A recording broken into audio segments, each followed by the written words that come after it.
Children mutual funds growth వచ్చేసి 5 ఇయర్స్‌కి 21%కి reach అయింది.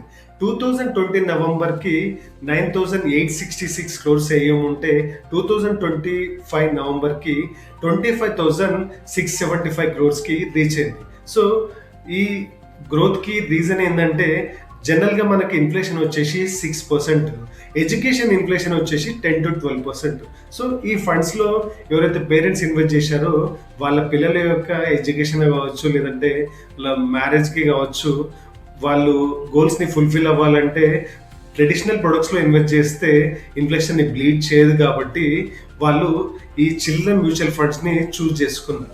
సో, ఎలాంటి చిల్డ్రన్ మ్యూచువల్ ఫండ్స్‌లో మీరు ఇన్వెస్ట్ చేయాలంటే మీ గోల్ వచ్చేసి ఒక షార్ట్ టర్మ్ ఉందనుకోండి, మీరు హైబ్రిడ్ ఫండ్స్‌ని చూజ్ చేసుకోండి. అదే మీ గోల్ వచ్చేసి లాంగ్ టర్మ్‌లో ఉందనుకోండి, మీరు ఈక్విటీ చిల్డ్రన్ ఫండ్స్‌లో ఇన్వెస్ట్ చేసుకోవాలి. జనరల్‌గా మనకి దీంట్లో 5 ఇయర్స్ లాక్ ఇన్ పీరియడ్ ఉంటది. ఫర్ ఎగ్జాంపుల్‌కి ఒక పర్సన్ ఏజ్ వచ్చేసి 15 ఇయర్స్ ఉందనుకోండి.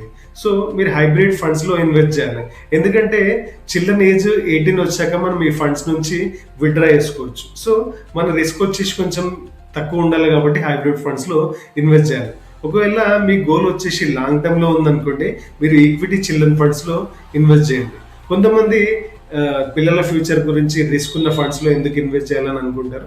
లాంగ్ టర్మ్‌లో ఈక్విటీ చిల్డ్రన్ ఫండ్స్ కంపల్సరీ రిస్క్‌ని ఓవర్‌కమ్ అయిపోయి మంచి రిటర్న్స్ జనరేట్ చేస్తాయి గైస్. సో, మీరు ఈ ఫండ్స్‌లో ఇన్వెస్ట్ చేయాలనుకుంటే మీ నంబర్ కమెంట్ చేయండి, లేదంటే నా నంబర్‌కి మెసేజ్ చేయండి గైస్. Thank you.